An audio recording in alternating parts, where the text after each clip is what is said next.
Brought to you by TechnoSpark 20 series smartphones. I'm superhuman.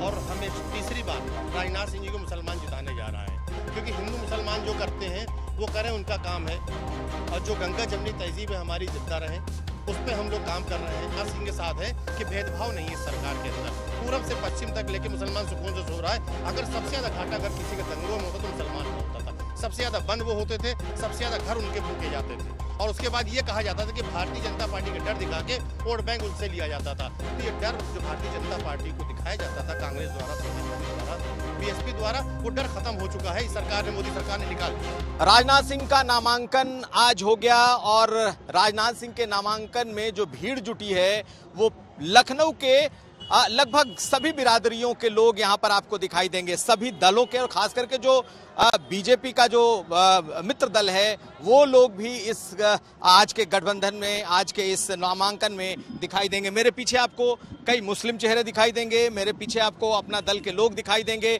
इन सब से बात करते हैं। ये बताइए कि इस वक्त तो बहुत हिंदू मुस्लिम चल रहा है, बाकायदा हिंदू और मुसलमान के नाम पर वोट मांगे जा रहे हैं। आप लोग राजनाथ सिंह के इस नॉमिनेशन में आए हुए।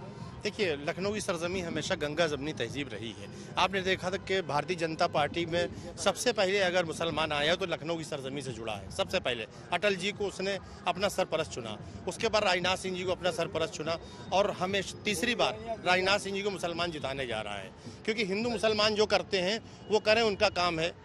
और जो गंगा जमनी तहजीब है हमारी जिंदा रहे, उस पर हम लोग काम कर रहे हैं। आपने देखा माननीय राजनाथ सिंह ने कभी कोई ऐसा बयान आप बता दीजिए, ऐसी कोई बात बता दीजिए जो माननीय राजनाथ सिंह जी के मुंह से निकली। हमेशा उन्होंने सबकी समुदाय की बात करी। उस दर से कोई खाली हाथ आता ही नहीं, उस दर से कोई खाली आता है। आप पहुंचिए, बताइए, वो सबको एक समान लेते हैं। तो इस ऐसा नेता हिंदुस्तान में होना बड़ा नामुमकिन काम है। आपने देखा किसान पद हमारे यहाँ बना। शायद आपको लगता है कि राजनाथ सिंह और नेताओं से अलग हैं, वो बिल्कुल ध्रुवीकरण की राजनीति नहीं करते? ना, वो देखिए सीधी सी बात है। वो जानते हैं कि भारतीय जनता पार्टी ने जो काम किया है, जो विकास हुआ, उस पर वोट मिलेगा। और मुसलमान हमारे साथ है। वो किसी से कहते नहीं तुम मेरे साथ आओ, वो कहते तुम मेरे साथ आओ नहीं, मेरे काम को पहले देखो। तो उन्होंने काम देखा। सारे मजहब के लोग, देखिए हर मजहब के, आप ये कहें मैं मुस्लिम समाज से आता हूँ, आप सब मुस्लिम समाज से आते हैं, ये सारे मुस्लिम समाज से आते हैं। इस वजह से माननीय राजनाथ सिंह के साथ है कि भेदभाव नहीं है सरकार के अंदर, पूरब से पश्चिम तक लेके मुसलमान सुकून से सो रहा है। अगर सबसे ज्यादा घाटा अगर किसी के दंगों में होता तो मुसलमान का होता था। सबसे ज्यादा बंद वो होते थे, सबसे ज्यादा घर उनके फूके जाते थे, और उसके बाद ये कहा जाता था कि भारतीय जनता पार्टी का डर दिखा के वोट बैंक उनसे लिया जाता था। तो ये डर जो भारतीय जनता पार्टी को दिखाया जाता था कांग्रेस द्वारा, समाजवादी द्वारा, बीएसपी द्वारा, वो डर खत्म हो चुका है। इस सरकार ने, मोदी सरकार ने निकाल दिया है। लेकिन ये आप लोग जैसे लोग तो गिनती के हैं, मतलब ज्यादातर लोग तो कहते हैं कि भाई मुस्लिम वोट नहीं करता है बीजेपी को। लखनऊ के मुसलमानों ने ठाना है, जो आपके सवाल है उसका जवाब ये है कि कम से कम 5 लाख वोट से माननीय राजनाथ सिंह को जिताकर भेजेंगे, तब आप लोग सबको यकीन हो जाएगा। आपका क्या कहना है? इस देश का जो मुसलमान है वो ये कह रहा है, ना दूरी है ना खाई है, मोदी हमारा भाई है। ये नारे दिखाई दिए थे अभी बरेली के उनके रोड शो में भी जी। और अब तो ये भी कह रहे हैं काशी और काबा को एक साथ लाने के लिए मैं भटकता फिर रहा हूँ एक पुल बनाने के लिए। तो आज का जो देश का मुसलमान है वो विकसित होना चाहता है, वो मुख्य धारा में आना चाहता है, वो बहकावे में नहीं आना चाहता है, जिस तरह से सपा, कांग्रेस और बसपा वालों ने किया है। चलिए आप आइए, आप इधर आइए। ये बताइए, मुस्लिम बिरादरी का साथ राजनाथ सिंह को है कि बीजेपी को है? बीजेपी को भी है, राजनाथ सिंह को भी है।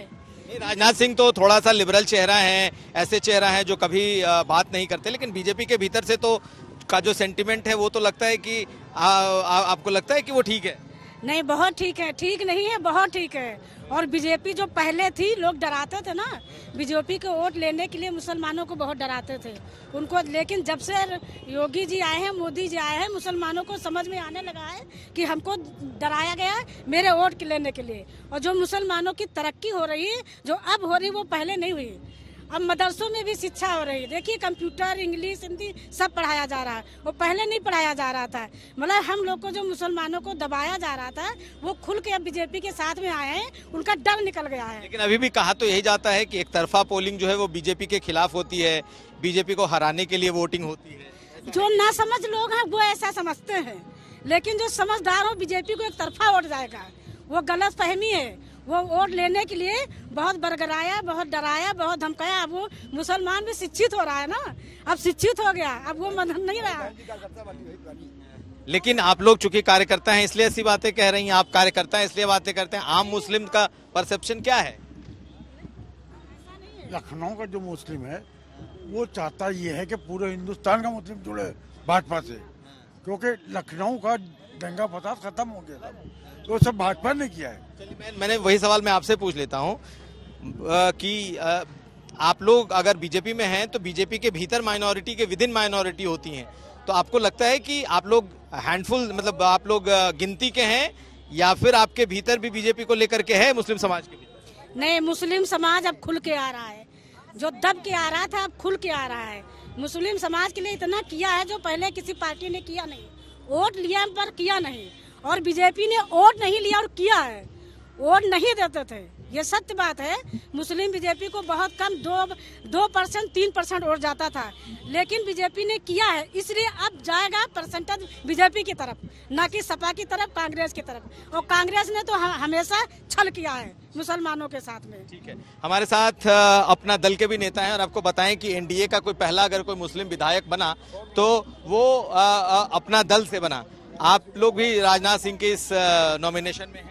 बिल्कुल, आज माननीय राजनाथ सिंह जी जो एनडीए प्रत्याशी हैं लखनऊ से, आज उनके नामांकन है और अपना दल यस जो एक लंबे समय से एनडीए सरकार में एक विश्वसनीय गठबंधन के रूप में है और सहयोग के रूप में है, आज हम उनके नामांकन में आए हुए हैं। और हमारी नेता केंद्रीय मंत्री अनुप्रिया पटेल जी, हमारे नेता आशीष पटेल जी के नेतृत्व में आज पूरे उत्तर प्रदेश में अपना दल यस एक छोटे भाई बड़े भाई की तरह भाजपा के साथ कंधे से कंधा मिलाकर चल रहा है और प्रचंड बहुमत के साथ हम सरकार बनाएंगे बीजेपी के साथ। हम लोग उसी के साथ। आपको लगता है कि सारे लोग मोदी के साथ ही हैं, बीजेपी के साथ? बिल्कुल बिल्कुल बिल्कुल बिल्कुल विश्वास है हम लोगों का, और एनडीए के घटक दल होने के साथ हम लोग पूरे ताकत के साथ लखनऊ में माननीय राजनाथ सिंह को और पूरे देश में मोदी सरकार नरेंद्र मोदी जी को पुनः प्रधानमंत्री ले सकते हैं। मैं पार्षद लखनऊ का हूँ। बताइए जी, अब मैं राजनाथ सिंह जी की तस्वीर लेके। राजनाथ सिंह हमारे बचपन के मित्र हैं, मैं इनके साथ युवा मोर्चा में काम कर हूँ, मिर्जापुर के रहने वाले हैं। बचपन के मित्र हैं? हाँ, से ये राष्ट्रीय अध्यक्ष है युवा मोर्चा में, मैं नगर उपाध्यक्ष था और मैं जलगांव बाबू था, 3 बार पार्षद रहा हूँ। ये लखनऊ अटल बिहारी वाजपेयी की धरती है, ये बाबूजी लालजी टंडन की धरती है। राजनाथ सिंह को वोट मोदी जी के नाम मिलेंगे और दीनदयाल उपाध्याय के नाम मिलेंगे, अटल बिहारी वाजपेयी का नाम है। मैं राजनाथ सिंह बधाई देता हूँ कि अटल बिहारी वाजपेयी की धरोहर, टंडन जी की धरोहर हमारे मित्र बहुत बढ़ा रहे हैं। तो बहुत पुराने भाजपाई जनसंघ के बार पार्षद रहा हूँ भैया, हमारे रामकाल शुक्ला विधायक लखनऊ से, मेरी पत्नी पार्षद थी जी। जी आप भी कहना? बधाई देता हूँ। मैं शेखर साहू, मैं शेखर साहू संस्कार भारती से। सन 2000 में जब पहली बार मुख्यमंत्री राजनाथ सिंह थे तब हमारी ड्यूटी निराला नगर में लगाई गई थी। ठीक है, ये सब कहानी बाद में। तो हमारे पीछे आपने देखा कि बहुत सारे समर्थक राजनाथ सिंह के, चाहे वो किसी भी धर्म के हों, बिरादरी के हों, दलों के हैं, वो सब के सब लखनऊ में जुटे हैं आज इस शो ऑफ स्ट्रेंथ में ताकत दिखाने के लिए। यूपी तक के लिए कुमार अभिषेक, लखनऊ।